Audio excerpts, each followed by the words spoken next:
Olá, amigos! Chegamos à nossa sétima videoaula, com a qual encerramos o estudo do realismo na prosa cearense. Nesta videoaula, encerramos as discussões sobre a padaria espiritual, com a apresentação de dados sobre a vida e a obra de dois dos seus principais representantes, Antônio Sales e Adolfo Caminha. No segundo bloco, passamos a tratar da vida e da obra de Domingos Olímpio, tendo como foco seu romance Luzia Homem. No terceiro e último bloco, trataremos da vida e da obra de Gustavo Barroso, dando ênfase a dois contos do seu livro Praias e Várzeas.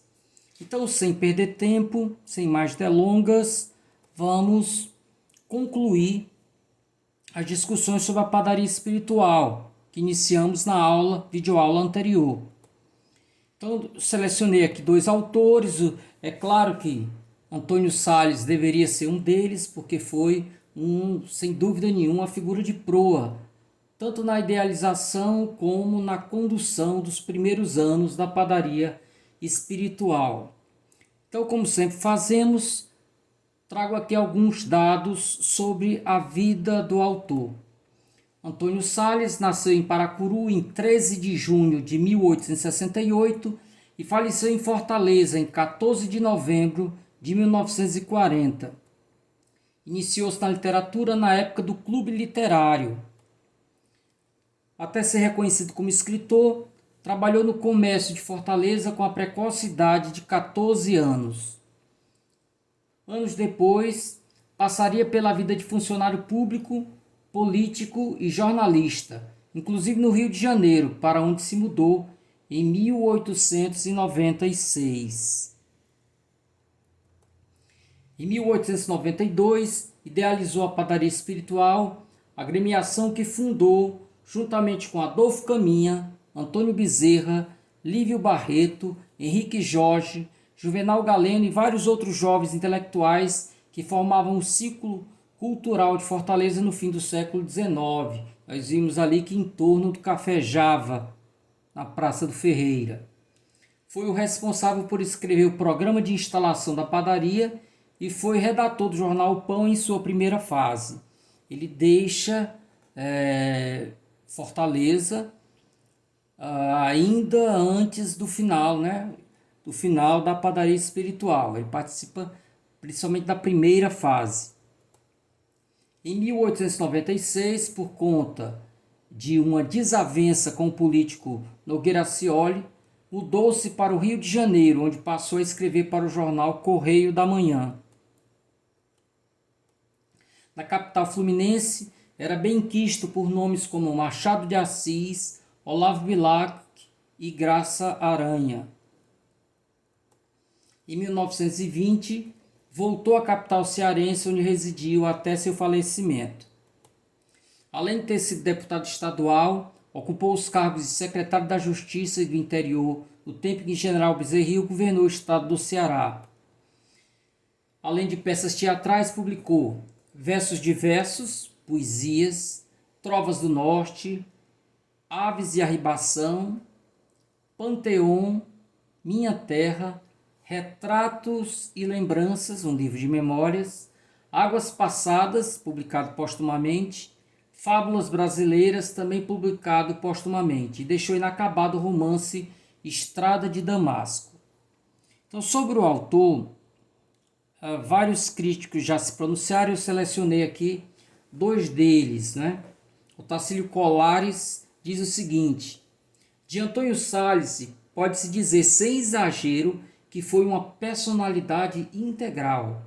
Poeta, de livro de estreia publicado quando tinha apenas 22 anos, foi jornalista militante, cronista, teatrólogo, romancista, poeta epigramático, político e homem de alta administração.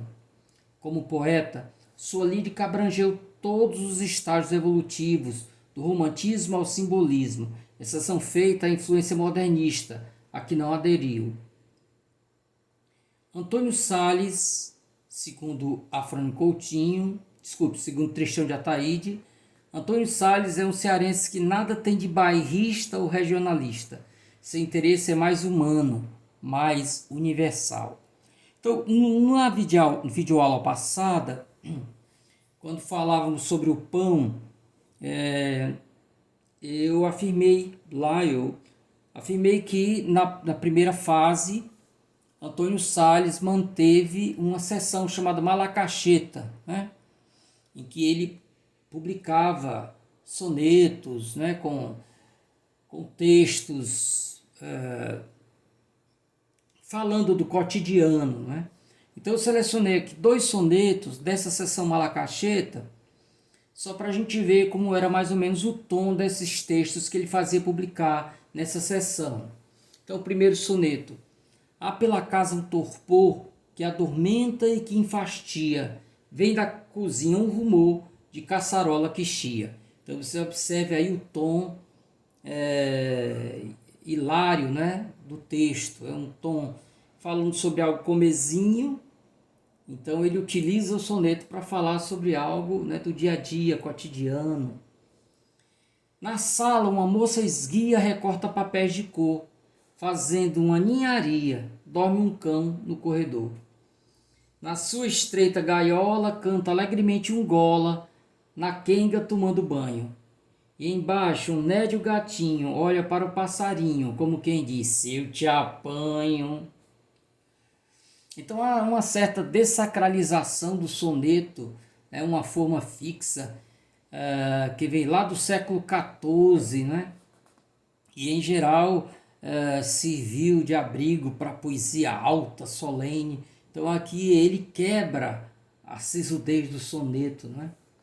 Outro texto: saio para ver a pequena, contente, flor na lapela. A tarde, serena e bela, inunda a amplidão serena. Se eu não a encontrar, que pena. Eis ali a casa dela, vejo um vulto na janela, parece que alguém me acena. Mas a sorte malfadada, minha esperança malogra, e sinto um frio na espinha, porque vejo na sacada a minha futura sogra, magra, terrível, sozinha. Então este foi o Antônio Sales dos sonetos da seção Malacacheta, tá? Mas a nossa ênfase é outra obra dele, a obra-prima, chamada Aves de Arribação, um romance, né? Então, para quem não sabe, as aves de arribação, chamado também de arribação, há tantos nomes, né? Avoante, avoete, né? São aves que chegam fugindo da seca, não é? Essas aves durante muito tempo foram caçadas e tal, e hoje não se pode fazer mais isso, né? Então, em geral, as aves de arribação estão ligadas à questão da seca, ok? Então, eu trouxe aqui um resumo, mas tive o cuidado de mandar para o Siga, uma seção que eu criei, chamado Clássicos Cearenses em Cordel, algumas obras que são versões de clássicos da literatura cearense. Então, um deles foi exatamente Aves de Arribação. Então, eu vou trazer aqui o resumo, mas lá você tem mais completo nesses cordéis. Então, Ipuçaba é uma miúda cidade sertaneja, descrita em suas singularidades e desvelada em suas mesquinharias. Sales também aproveita para exercitar sua verve anticlerical, ao compor a figura do vigário do lugar, o padre Serrão, sujeito despido de fervor evangélico desde sua ordenação, mantendo uma sólida indiferença à conduta religiosa de seus paroquianos. Então, como sabemos, o anticlericalismo foi uma das marcas do realismo, né? Principalmente na França. Depois também vemos esse anticlericalismo na obra O Crime do Padre Amaro, do Eça de Queiroz. Então é um padre que não tem vocação, né? Mais preocupado com os proventos que embolsava. Sales apresenta ainda os 2 chefetes políticos do lugar, João Ferreira, chefe do Partido Conservador, que fez fortuna e conseguiu cargos por meios escusos, e o simpático chefe liberal, Major Herculano. O padre novo, o Simplório Balbino, está nos avios para receber o recém-nomeado promotor de Ipuçaba, Alípio Flávio de Campos, sobrinho que ele ajudou a educar. Um dos amigos do padre Balbino, frequentador das rodas de gamão na calçada da igreja, é o coletor Asclepíades Oreste de Aconcagua Pinto, que, só porque morou em Maranguape, perto da capital, e viajou até o Rio de Janeiro, sempre pontuou suas conversas com a frase desdenhosa: "Vocês matutos". A cidadezinha fica empolvorosa com a vinda do promotor. As mocinhas casadoiras veem no jovem e alinhado sobrinho do padre um ótimo partido para levar ao altar. Mas Alípio cai de encantos pela professora, a Praciana, porque natural da capital, Belinha. O caso não é bem de namoro, muito menos para casar. Alípio e Belinho, contrariando todas as normas do tempo, têm um tórrido romance erótico.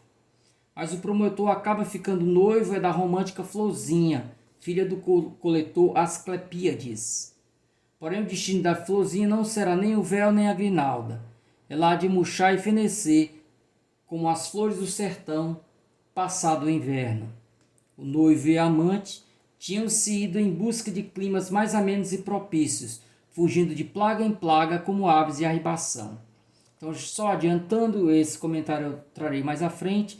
Então, como vocês observam, as aves de arribação aqui ganham uma outra simbologia diferente da que é mais comum, não é?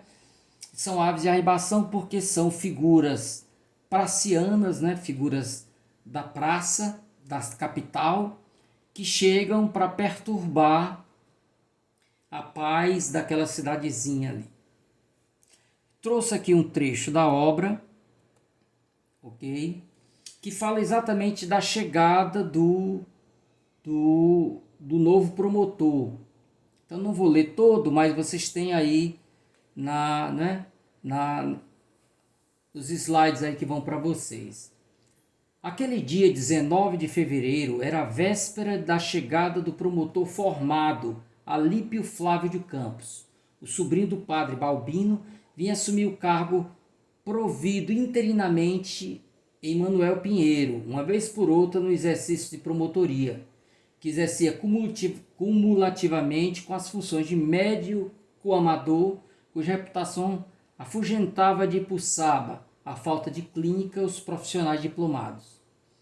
Na Fortaleza e no Recife, gozava o bacharel Alípio de fama de talentoso, não porque se houvesse distinguido muito nos seus estudos jurídicos, mas por suas aptidões oratórias e pelos trabalhos literários publicados nas revistas acadêmicas do Recife.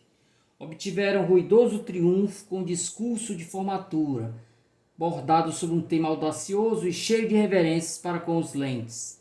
Era autor do livro Pingentes, coleção de poesias prefaciada por Tobias Barreto, mestre a quem votavam admiração fanática. Né? E aí vocês podem ler depois a continuação. Então, comentários sobre a obra.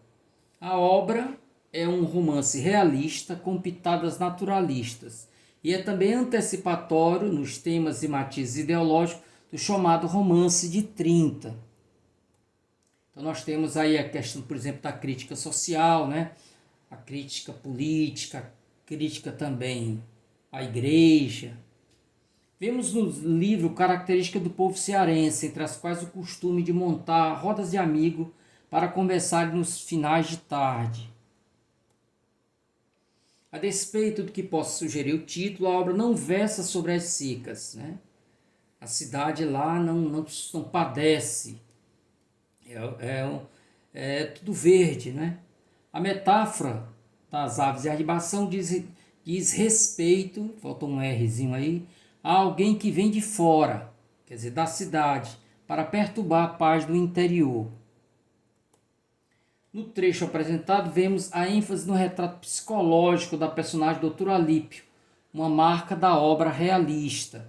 Então, como a gente sabe, a ênfase da obra naturalista é a questão da biologia, né? Enquanto na obra realista é a psicologia, o mundo interior da personagem. A se observar, o retrato da personagem em linha oposta ao romantismo. Em vez de um herói romântico, Alípio é um estudante comum, ambicioso, sem outro brilho além dos dons da oratória e do fato de haver publicado um livro de poemas. Vê-se ainda que não fora a morte do pai e Alípio nem teria concluído o curso. Sobre a obra, Dolo Barreira diz o seguinte: Monteiro Lobato afirma que o livro lhe deu a mais viva sensação da terra, desse lindo inferno martirizado pela luz. Escrevendo Antônio Salles: tem ela muitos cantores, mas que a faça sentir como você, nenhum. E conclui: se em cada estado surgisse um livro assim, que rica pintura de Brasil teríamos. De fato, a capacidade descritiva do autor deve ser acentuada, né? Então há momentos assim que ele pinta como se fosse mesmo um quadro, né? Ele vai descrevendo o ambiente de maneira talentosíssima. Para Raquel de Queiroz, este romance de Antônio Salles, Ave de Arribação, além do lugar muito especial que merece na literatura brasileira pela sua alta categoria, tem uma originalidade.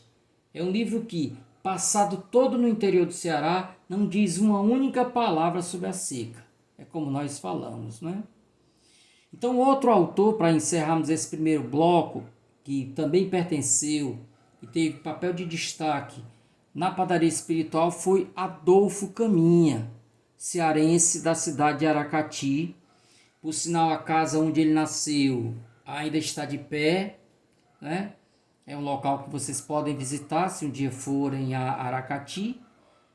Fica na rua onde ficam os casarões de azulejos portugueses, né? Então vocês conseguem facilmente uma placa lá que identifica a casa onde ele nasceu. Então Adolfo Ferreira dos Santos Caminhas nasceu em Aracati em 29 de maio de 1867 e faleceu no Rio de Janeiro em 1º de janeiro de 1897, portanto, com 30 anos, na verdade com menos de 30, né? Ainda faltavam 4 meses para ele completar 30 anos. Aos 13 anos de idade, mudou-se para o Rio de Janeiro. Ele torna-se órfão de mãe e aí, com o pai, vai para o Rio de Janeiro. Em 1883, entrou para a Marinha de Guerra, chegando ao posto de segundo tenente. Em 1886, publicou sua primeira obra, o livro de poesias Voos Incertos. No mesmo ano, em 86, como marinheiro, viaja para os Estados Unidos, experiência que utilizou para escrever No País dos Yankees, publicada em 1894. Em 1888, transferiu-se para Fortaleza, servindo na Escola de Aprendizes Marinheiros. Alguns biógrafos apontam que essa vinda decorreu dos primeiros sintomas da tuberculose, né? Entre 1888 e 1889, apaixonou-se por Isabel Jataí de Paula Barros, a esposa de um alferes, que abandonou o marido para viver com Caminha. O casal teve 2 filhas, Belkis e Aglaís. Esse envolvimento, né, com uma mulher casada, que depois tornou-se mulher dele, foi um escândalo na época, e vamos falar disso um pouco mais à frente. Na sequência do escândalo, viu-se obrigado a deixar a Marinha e passou a trabalhar como funcionário público, sendo nomeado em 1890 amanuense do Tesouro. Entre 1891 e 1892, continuou a participar da vida literária cearense, inclusive participando da fundação da Revista Moderna, 1891, e da Padaria Espiritual. Em 1892, é transferido para o Rio de Janeiro. Ali colaborou também com a imprensa carioca em jornais como Gazeta de Notícias e Jornal do Comércio. Em 1895, a publicação do romance Bom Crioulo provocou escândalo, devido à obra tratar da questão da homossexualidade. Nós estamos falando ainda do século XIX, né? Para vocês verem a ousadia de Adolfo Caminha. Em 1896, já doente, lançou Tentação, seu último romance. Morreu precocemente aos 29 anos de idade, vítima de tuberculose, em sua casa no Rio de Janeiro. Então, entre as obras que ele deixou, Voos Incertos, de 1886, Judite, livro de contos, Lágrimas de um Crente, também de contos, A Normalista, romance, No País dos Yankees, também romance, Bom Crioulo, acabamos de falar, Cartas Literárias, Crítica Literária, de 1895, Tentação, de 1896, e deixou inacabados os romances Ângelo e O Imigrado. Sobre o autor, eu trouxe algumas considerações críticas. Otacílio Colares afirma o seguinte: autor de 2 romances que impactaram, sem dúvida, ao seu tempo, o meio literário nacional. O primeiro, uma sequência de quadros da vida pequeno-burguesa de Fortaleza, está se referindo a Normalista. O segundo, farpeando, horas claras, ora subrepticiamente, os costumes e preconceitos educacionais e disciplinares da aristocracia militar imperial, que ele já fala do bom crioulo. Com os estudos de Lúcia Miguel Pereira, segundo Braga Neto, Adolfo Caminha passara de romancista cearense a romancista brasileiro, de igual para igual com Aloysio Azevedo, e que não seria mais um discípulo, porém um êmulo, um companheiro mais novo. Josué Montello diz o seguinte: temperamento singularmente combativo, Adolfo Caminha, desaparecido aos 30 anos, é o último em data dos grandes naturalistas brasileiros e, em certo sentido, o mais audaz. Para Adebal Jurema, Adolfo Caminha surpreendeu o meio provinciano da terra natal com o romance anormalista, onde se revela um exagerado leitor de Zola. Zola, né, o autor de O Germinal, é uma referência para todos os naturalistas franceses. Esse livro, Bom Crioulo, ousado na concepção e na execução, forte e dramático, humano e verdadeiro, é, com o cortiço, o ponto alto do naturalismo, segundo Lúcia Miguel Pereira, né? A crítica já falecida. O romance anormalista. Então, para quem não leu o romance anormalista, desconfio muito porque é um livro que muitos leram meio que obrigatoriamente aí no segundo grau, mas para quem não leu o livro, ele trata de Maria do Carmo. Maria do Carmo é deixada aos cuidados de João da Mata, dele e da esposa, quando o pai segue para o norte, né? Para trabalhar com a borracha, nos seringais. Então ela fica com o padrinho e a esposa dele, e ela cresce, torna-se uma moça muito bonita, normalista porque passa a estudar na escola normal. E aí ela se apaixona por um rapaz de nome Zusa, filho da alta aristocracia, né? E o padrinho a cobiça. Então acaba convencendo-a a deixar que ele se deite com ela, né? Que ele assim permitiria o namoro dela com Zusa, e ela acaba engravidando. E no final ela aborta a criança, é levada para um local para abortar a criança, volta à escola e encontra depois um marido, né? Mesmo sabendo do passado dela, o Alferes Coutinho acolhe a moça, ok? Então, basicamente, o centro, o epicentro do romance é essa sedução pelo padrinho, né? E a gravidez que daí ocorrerá. Eu trouxe aqui um trecho, exatamente o trecho da obra, também não vou ler a íntegra, porque nós temos muito conteúdo, mas aí nós temos o trecho exatamente da sedução. Sem esperar a resposta, o amanuense, que é o padrinho dela, beijou-a na face. Nós estamos numa alta noite, a esposa dele dormindo no quarto, ele vinha de uma cisão, de ruídos, fissuras no casamento, então ele vinha dormindo na sala, numa rede. Ele aproveita-se e vai até o quarto da afilhada. Ela, por sua vez, vinha de um casamento Então ela estava entregue ali, pensando no próprio casamento, como seria. Foi ver o casamento da irmã, e aí sonhando no casamento com o Zusa. Ela estava toda tomada por essa, né, por uma malemolência que vinha de um romantismo, né, das ilusões de casar-se com o Zusa. E ele vai chegar exatamente nesse momento. Maria repeliu brandamente. Juro-te, continuou ele, juro-te que casarás com os Usa, mas por amor de Deus, deixa. Ou não contes mais comigo para coisíssima alguma. Pela alma da tua mãe que está no céu, olha, sou eu quem te pede, ninguém saberá. O próprio Zusa não poderá saber nunca. É como se não tivesse havido nada. São segredos que não aparecem, sabes? Eu te peço.